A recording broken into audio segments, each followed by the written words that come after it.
Well, today, if today's your first day, maybe you've only been coming for a couple of weeks or months, you might not know this, but we've only been in this building about 6 months. In fact, yesterday, 6 months ago, we opened this building for the very first time. And yes, the church itself has been around for many years. In fact, it's been around for almost 70 years. And we've been moving around over the years. We outgrew our building many years ago and have been trying to find a permanent home for quite some time. In fact, we looked at buying this building in 2015. Can you believe it? We weren't able to make a deal work in 2015, and the deal came around again in 2018. And God has done an amazing thing of allowing us to secure this building, being able to renovate the building, and then be able to move in and open it up. And so yesterday, we celebrated 6 months since we officially opened this building. And some of you have only been coming for that long. And so thanks for coming back. That's really what we love people to do. And so what I kind of felt like we wanted to do, and I said this last week, is we wanted to be able to pause and be able to just say, hey, it's great that we're doing all this programming, but hey, if we were going to go back to the foundation of what we do, what we are, and who we are as a group of people, hey, maybe we should just take some time to refocus and revisit what we're doing. In fact, I said last week that as you walk in this building, every single time you walk in these front doors, you walk past something that I think is foundational to who we are, and it's this. We were so bold about it, we painted it on the wall. We said, for everyone. And that's on the wall as you walk in there. We wanted this idea of, hey, we are, as the church, we are for everyone. In fact, last week I spoke about this idea that there is, John 3:16, and I'll explain that now, but we have the greatest message the world will ever hear, and probably has ever heard up until this point, that for God so loved not you and me, for God so loved the world, the entire world, that he sent his most prized possession, his son, into the world, that whoever believes in him should not perish but have eternal life. That it's not just for you, it's not just for me, it is for everyone. But many people know John 3:16. In fact, some of you could recite that. You grew up in an environment where you were asked to remember that and recite that. But many of us stop there at John 3:16. We forget that there's John 3:17, which was that Jesus came not to condemn the world, but to in fact save the world. And unfortunately, over the years, over the generations that have come before us, the church has been known for what it is against. The church has become known for having this list of do's and don'ts. Christians, per se, have become known as very hypocritical or very judgmental of other people. But we at Southbourne Church, we want to be known for what we are in favor of, for who we are in favor of, because we believe Jesus was for everyone, and we want to be known that we are, in fact, for everyone.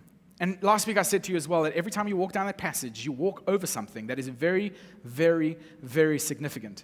But to be able to explain to you what that is, I'm going to have to take you on a little bit of a journey. So you're going to have to wait till the end for me to be able to explain that to you. But what I wanted to do is just kind of spend some time and refocus what we're doing and kind of come back to what the core is of what we do and how we do that. Now, for 7 years after I left school, I coached field hockey. I played provincial hockey as a goalkeeper for many years, and my high school was crazy enough to ask me if I would come and coach hockey, and so I did that for 7 years after I left school at Parvale in South West, and I thoroughly loved coaching hockey. It was a really great opportunity, but every year they seemed like it was a good idea to give me the under-14 boys.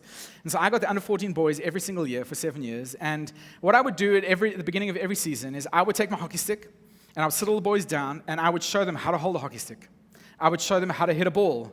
I would show them how to slap a ball. I'd show them how to pass a ball properly. I'd show them how to stop a ball properly, because there are some fundamentals to the game of hockey that if you do not understand, you are not going to be able to play the game of hockey. There's some best practices when it comes to stopping a ball and hitting a ball, that if you don't get those things right, you're not going to be able to play the game of hockey. And what was interesting to me is I would sit down and I'd teach these guys, the basics, and then I'd say, right, let's line up, guy on each side, and they would start practicing this. They'd hitting and stopping to each other. And what was interesting for me, without fail, every single year, the guys who'd been playing hockey for more than 2 or 3 years, now remember at my school, you were forced to play a winter sport, and so some of the boys were not there, on their own accord. They were forced to be there because they had to play a sport, and so, they were learning on the spot. So there were these guys who were very basic beginners, and there were some other guys who'd been playing for a while. But the guys who'd been playing for a very long time, they were the ones who were missing the ball. They were the ones who were hitting the ball in all kinds of different directions. Without fail, every single year it was the same thing. And what was clear is that these boys who had been playing for so long had developed a whole bunch of bad habits. They'd developed a whole bunch of different ways of stopping, different ways of hitting. They had forgotten what the fundamentals of the game truly are. And so I would have to spend a lot of time with these guys, not the guys who are learning for the first time, but these guys who've been playing for years on correcting, hey, this is how you stop a ball, this is how you hit a ball. Because if you go back to the fundamentals of the game, you're able to play the game. If you can get the best practices of the game correct, you're able to play the game. And if you miss out on those things, you're not able to play the game properly, or there are going to be some things that go wrong during the game of hockey. And the same is true for any organization, any group of people, a church, in fact, anybody who comes together and they're like, hey, this is our core value, this is the kind of, where we're moving, this is kind of the goal of what we're doing. Any group of people that come together like that, sometimes we can drift away from those things as well. In fact, I would say that organizations drift gradually. That, an organization doesn't wake up one day and go, hey, you know what? I think we're going to make a whole bunch of bad decisions today, and we're just going to see where it goes.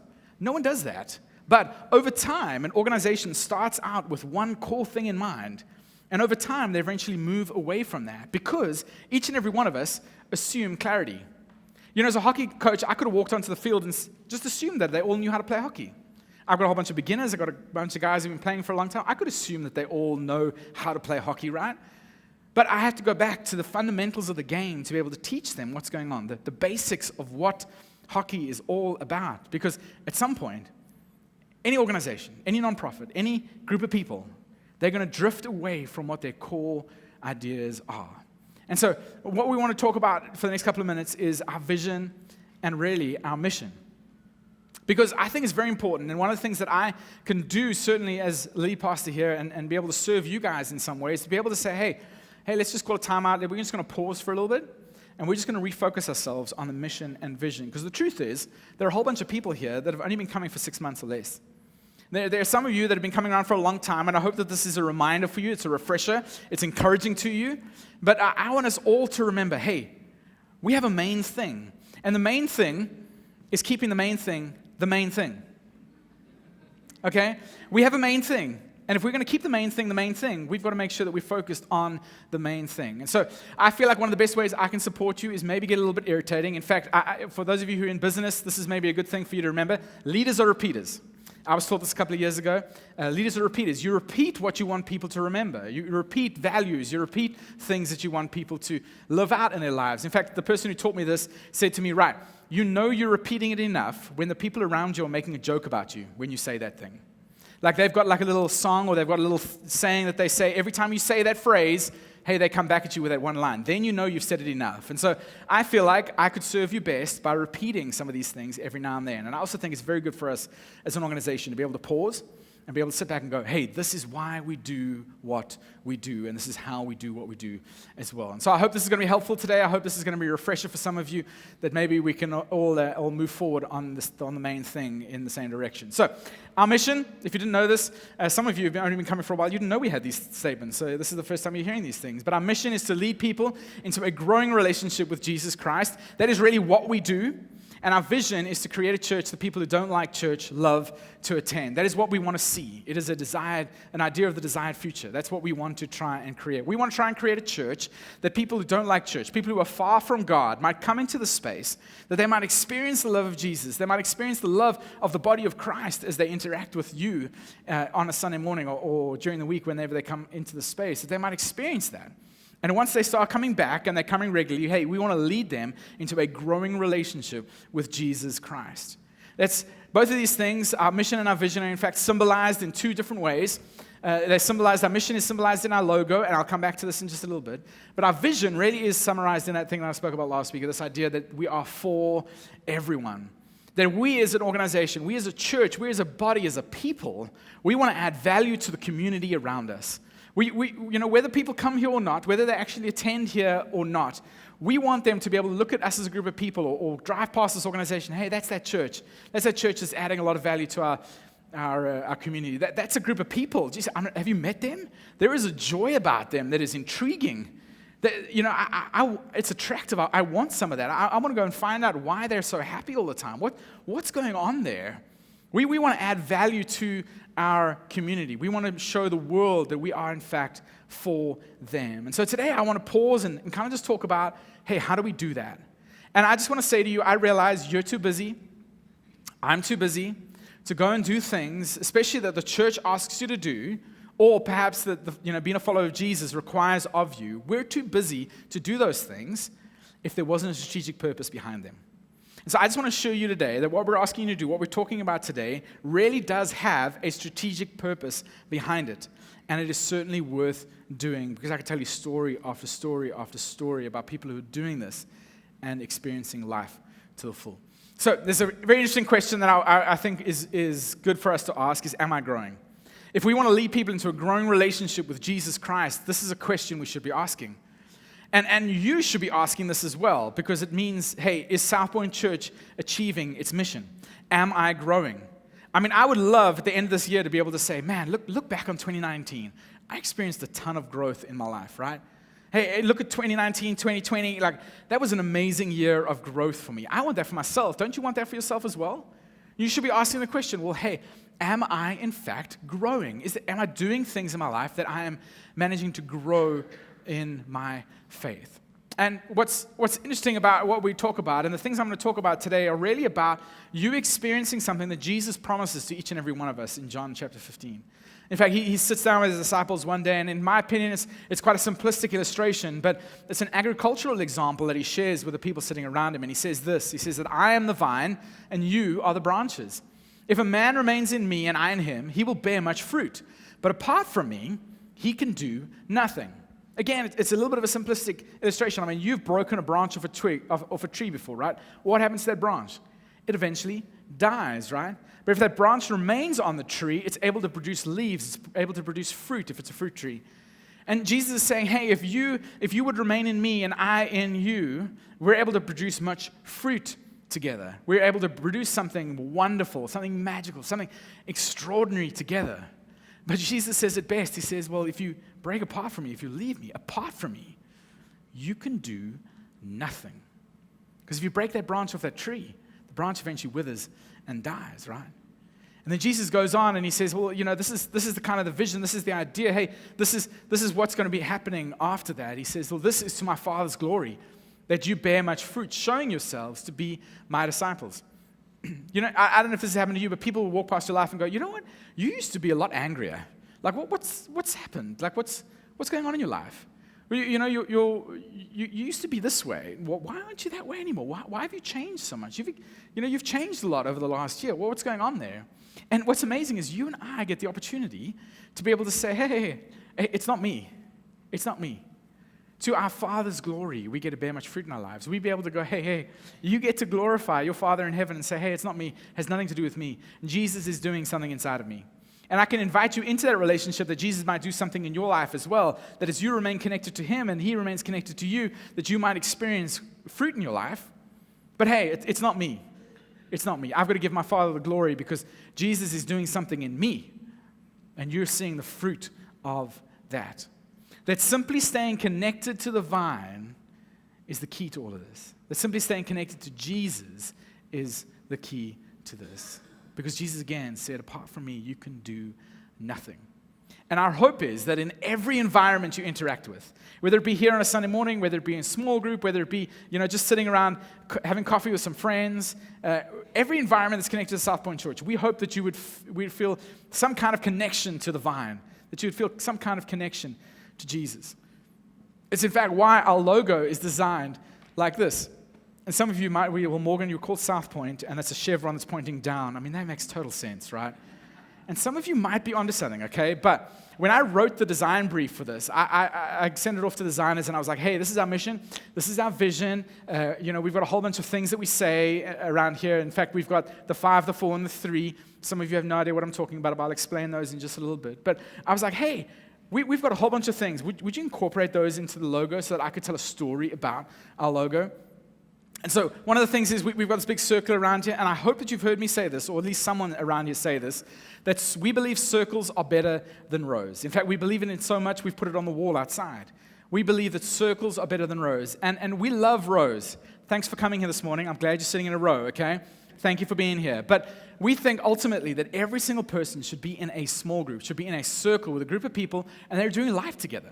They're experiencing life with another group of people. That there's some life that is going on that you're being intentional about. That we want people to be out of these rows and into circles. Again, thanks for being here. But circles definitely are better than rows. And then the other things that we have is we have a whole bunch of things that we talk about, and they're all connected to these shapes. And so we've got 5 points that happen here. We've got the 4, this orange parallelogram, or whatever. It's not a parallelogram, it's a shape.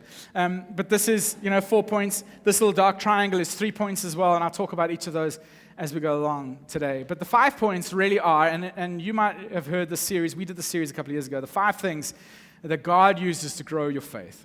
In fact, if you're here today and you're in a small group, I think this is a great curriculum for you to revisit every now and then. It's called the 5 things that God uses to grow your faith. And there are 5 things that, if I sat down with you and I was like, tell me your story. Just tell me. Just unpack your story. Just unpack your faith journey with me. Tell me how God's interacted with your life. We have seen over and over and over again that there are 5 things that would be included in your story. You would start maybe by telling me about some pivotal circumstances. Some things that happened in your life, maybe some moments that took place, tragedy, maybe it was a great celebration. Something happened. There was a pivotal circumstance in your life that grew your faith. Another one is practical teaching. Practical teaching, someone opened the Bible for you, and for the first time you were like, man, I can apply that to my life. That's so helpful to what I'm experiencing right now. Maybe someone gave you, they directed you to a series. They maybe showed you something, and it suddenly became so helpful to you. It was practical in that teaching. Next one is providential relationships. That maybe it's a mentor, maybe someone just suddenly arrived in your life, and you have no idea why they suddenly arrived. But man, they were just so instrumental in your faith journey. They played a massive role in that journey. It was like it was a providential relationship. Next one is private disciplines. It's things like Bible study, coming to church, going to small group, fasting, praying, giving. All those things are private disciplines that we can interact with. And the last one is personal ministry. I serve on guest services around here, or I sit around a carpet circle with a group of, grade 2s because I'm their small group leader.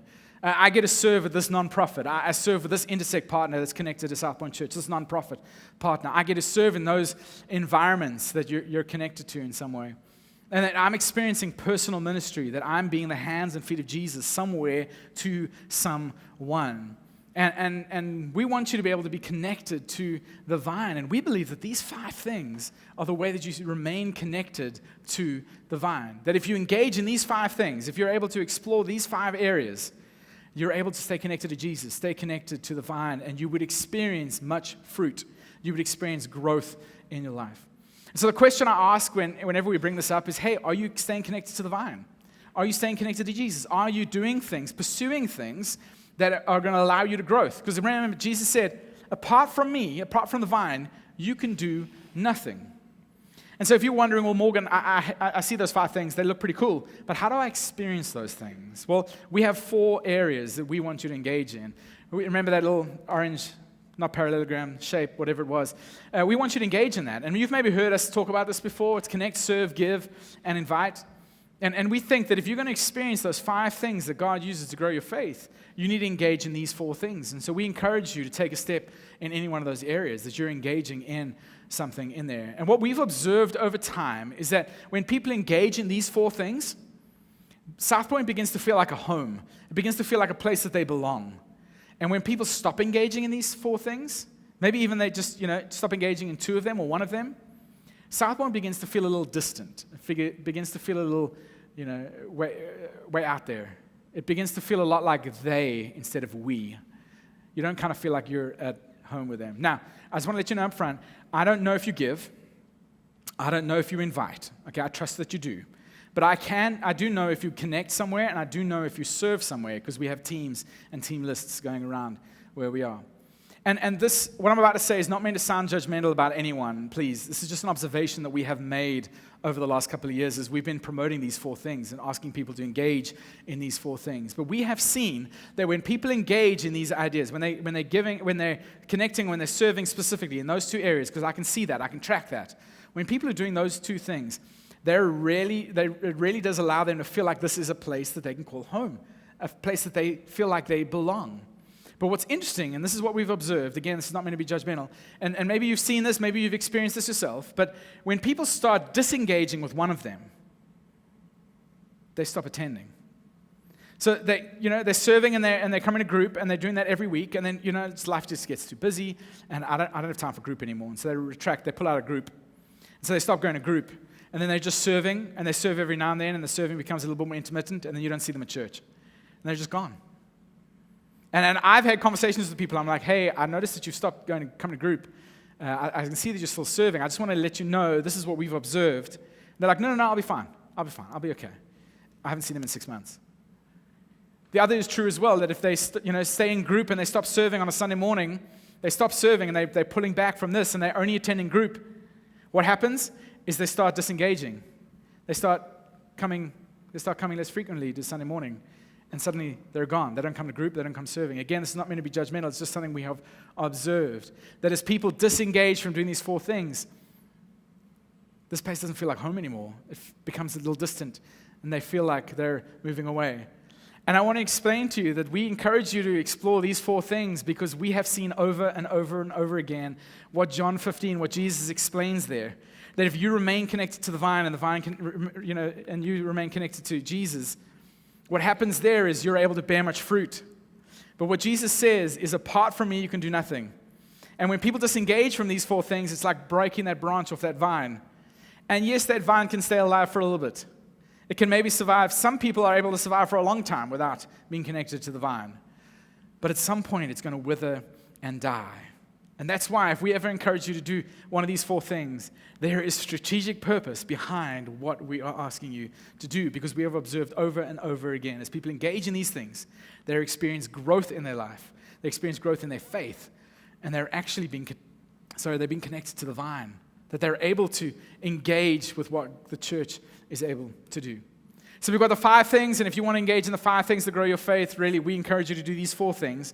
And then there are 3 things. The little black triangle is the 3 things, and we talk about them as the 3 vital relationships. And the first one there is this idea of intimacy with God. And what's amazing is that because of what Jesus has done for you and for me, is you don't have to go through a priest or a pastor or go through all these rituals to get to God. You have a direct line to God because of what Jesus has done for you and for me. You don't have to come to me. You don't have to get a blessing from me. You don't have to, come to me to get to Jesus. You can go straight to him because of what Jesus has done on the cross for you and for me. And we want that to be an intimate relationship. We get invited to call him our heavenly Father, and we get the opportunity to be in a relationship with him as well. And so we want you to experience intimacy with God. The second vital relationship we want you to experience is community with insiders. And that really is about small groups. We ultimately believe circles are better than rows, as I've said. We want you to be in a small group. A small group is 8 to 12 individuals, sometimes couples, depending on what the makeup is, and they meet 3 or 4 times a month. They get together in a living room, they get together here at the church, they get together for coffee, and they really do 3 things. They're pursuing accountability, belonging, and care. We're able to provide those things as a church for people, accountability, belonging, and care through small groups.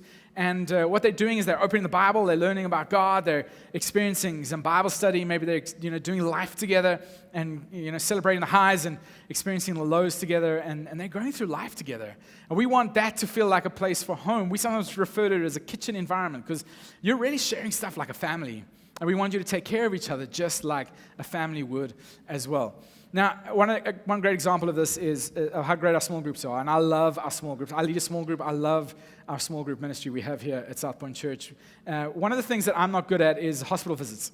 Okay? If you know me well enough, you know that I do not do medical things very well. Okay? I think it is honestly a miracle that I got through the birth of my 2 children, that I, in fact, stayed in the same room for the birth of my child. It's an absolute miracle, okay? Because I have to be dying for my wife to drag me to the GP. For me to agree to get in the car to go to the GP, I literally have to be dying. My appendix burst before I was okay to be able to go to the doctor. I can't move anymore. Just get me in the car and take me. That's literally what it is.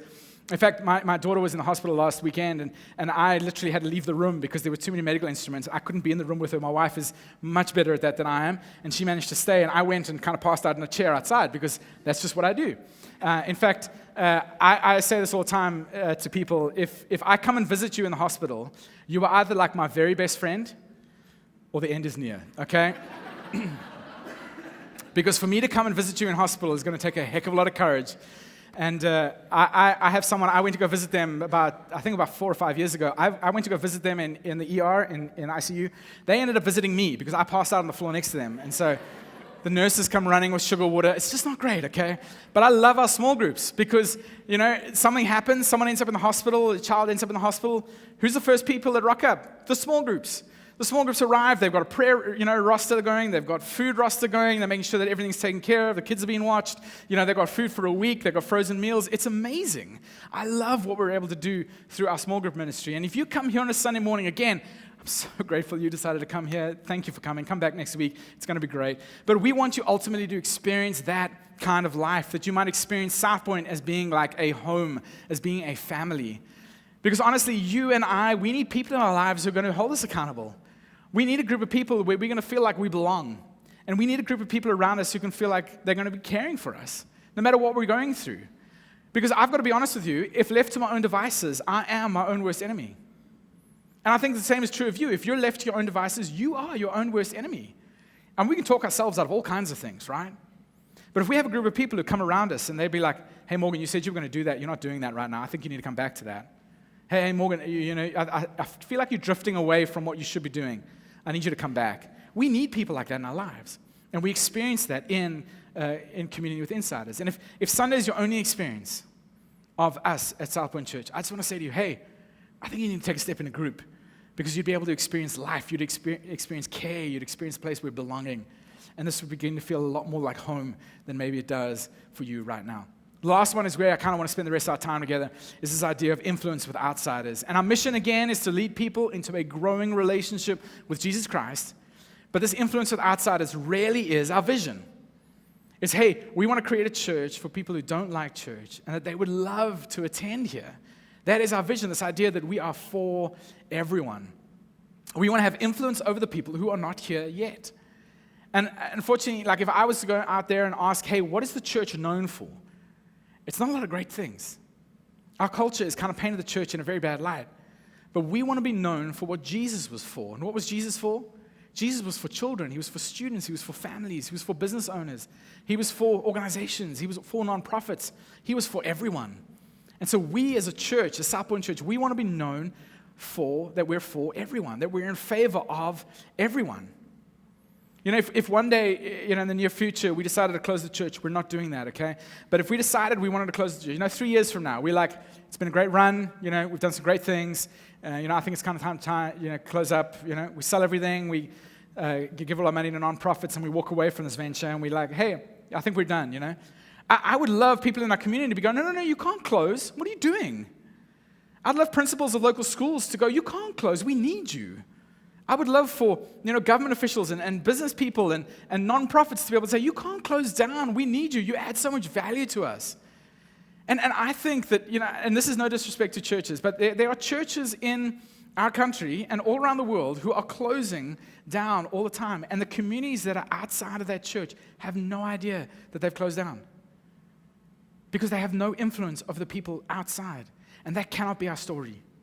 We want to be known that we are for people, that we are having influence in our community, that if we were to close our doors, people would be going, no, what can I do to help? I just want to be able to keep you open. Hey, you're adding so much value, you cannot disappear. That cannot be our story. We want to show the world that we are for them. We want to have influence over them. If you're sitting here this morning, you're like, hey, Morgan, that intimacy with God thing, that's cool. Like, I can do that at home. Community with insiders, I'm not in a group yet, but I think I can do that. I think that's okay. 1 night a week for an hour or so, that should be okay. Like, I think I could do that. But the whole influence with outsiders thing, like, that's just too much, man. I don't think I can get there. I just want to say to you, and this is This is so, so important. In fact, if I ever say to you, hey, I want you to go serve somewhere, if you're not currently serving with us, this is, the main reason why I think you should be serving somewhere, is that you will never know what the church can do for you until you experience what the church can do through you. And I'm going to say that again because it's really important. You will never know what the church can do for you until you experience what the church can do through you.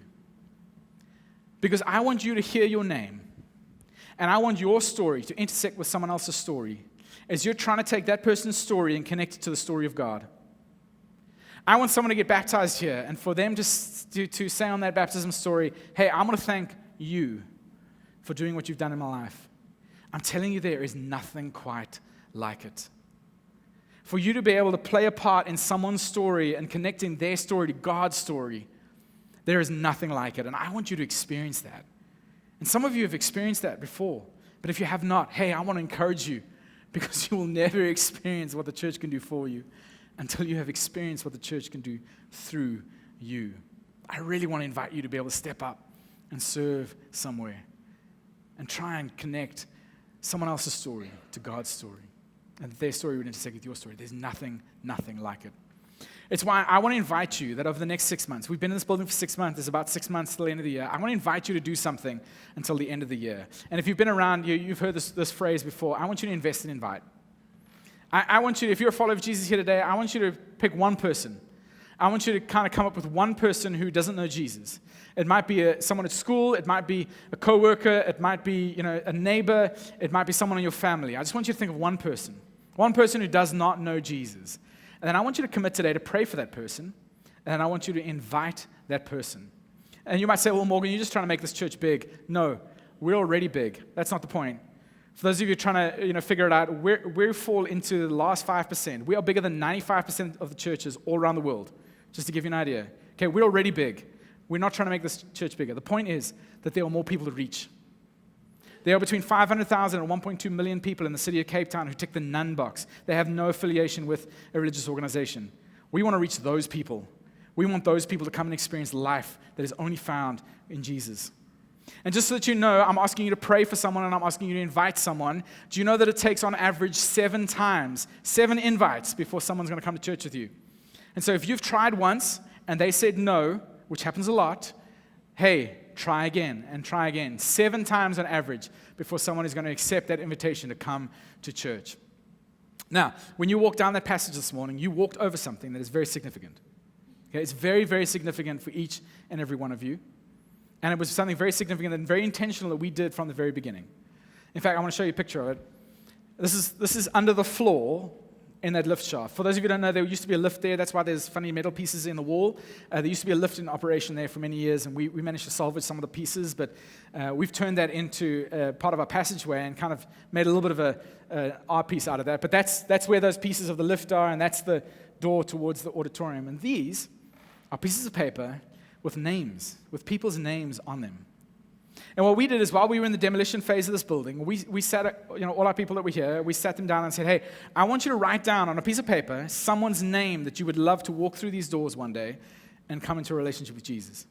I want you to put one name. Some of those pieces of paper have 10 names on them, but I want you to just write down some names of people who you want to come and experience life at this place. That we're not doing this for ourselves. We're doing this for everyone else out there. In fact, we weren't here like a week. We weren't open about a week. And a 19-year-old girl comes to me and she says, hey, Morgan, I just want to let you know, that's my person. I invited them and they came. And she was bold enough to tell this person, hey, I want you to know, I wrote your name down on a piece of paper, and your name on that piece of paper is in the floor right there. She was blown away that someone would do that for her. Hey, how amazing is that? We've got another gentleman in our church. He told me a couple of weeks ago, he's like, he wrote his nephew's name down on that piece of paper, and it's been in that floor, and his nephew is now attending here. Isn't that amazing? I just want to say to you, do you know that maybe your name is on a piece of paper sitting in that floor? How crazy is that? That someone would do that for you. That we would have you in mind when we designed this place, when we built this place. And so I want to ask you, who's that for you? Who's that one person? Who's that name that comes to mind? Who's that colleague, that friend, the family member, the person in your neighborhood? Who is that person that you want to pray for and that you want to invite to come and experience life here and find life with Jesus? Maybe you're a student, you want to invite them to Inside Out, you want to invite them to Transit. Maybe you want to invite them to this new series we're starting next week, The Beginner's Guide to Predicting Your Future. It's a very intriguing title. And I think it's an amazing idea that, hey, we can predict what is in fact going to happen in a couple of years' time because of some principles that we can apply in our lives. And we're hoping it's going to be really helpful and really practical. Why don't you invite someone next week to come and experience that with you? But I want you to choose one person. Take that name. I want you to commit to pray for them. And I want you to invite them to church. 7 times is what's going to take to get them in the door, okay? But I want your heart to be open to what God can do through you. And ultimately, what Jesus came to do, which was to seek and save those who are far from Him. And so our mission is to lead people into a growing relationship with Jesus Christ. Our vision is ultimately to create a church that people who don't like church love to attend. It is what we do. And I feel like, hey, every now and then, the way I can serve you the best is to pause and say, these are the fundamentals of our game. This is what we do. This is how we do it. And if we move away from these things, if we drift from these things, we're going to forget about what we're doing right here. And so I want us to stay on mission. I want us to stay on vision. I think Jesus wants us to stay on mission and on vision as well. Because you and I can then be able to stand back and watch what Jesus is going to do in the lives of the people who enter this place. And if you think the last 6 months have been great, I just want to say this to you. The best is yet to come. Let me pray for us. Heavenly Father, I just want to start off by thanking you for the people who give, have made this place possible. Father God, the people who serve, that are taking care of kids right now. They're pouring into children's lives. They're pouring into students' lives. Father God, that they get together in a small group every week and they connect. Father God, that they're inviting people. I want to thank you for those people, that they're participating in what you are doing. Father, they're pursuing being connected to you and connected to that vine. Father God, I pray for all of us here today that we would have that one person in mind, that that name would come to us. Father, that we wouldn't shake that name, that that name would continue to come to the forefront of our heads, and we just mull over it, Father, and we want to pray for that person. We want to commit to pray for them. But Father, we want to commit to inviting them, whether it be next week, whether it be a series later on in the year. Father, we want to pray for them, and we want to invite them. And Father, not because we want to make this place big, but Father, we want to do what your Son came to do, and that was to seek and to save the lost, and only your Son Jesus can do that, and we just want to set up the date. We want to set up that invitation and set up that moment. Father God, thank you for your Son. Thank you for what He's done for each and every one of us, that He paved the way for us to be able to call you Heavenly Father and have an intimate relationship with you. Father God, thank you for these people. We pray this in your Son's name. Amen.